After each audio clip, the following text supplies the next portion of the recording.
نحمدہ ونصلی علی رسولہ الکریم اما بعد فاعوذ باللہ من الشیطان الرجیم بسم اللہ الرحمن الرحیم۔ مطالعے کا مقصد اللہ عز و جل کی رضا اور اس کے دین کی خدمت ہونا چاہیے۔ دوسروں پر رعب ڈالنے یا دھاک بٹھانے کی غرض سے ہرگز مطالعہ نہ کریں۔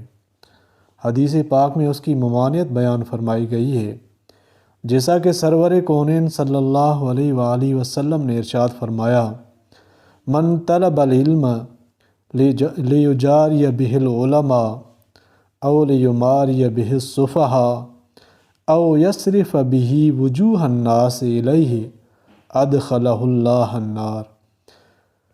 جس نے اس لیے علم حاصل کیا کہ علماء سے مقابلہ کرے گا یا جاہلوں سے جھگڑا کرے گا یا لوگوں کو اپنی طرف متوجہ کرے گا تو اللہ رب العالمین اسے جہنم میں داخل فرمائے گا۔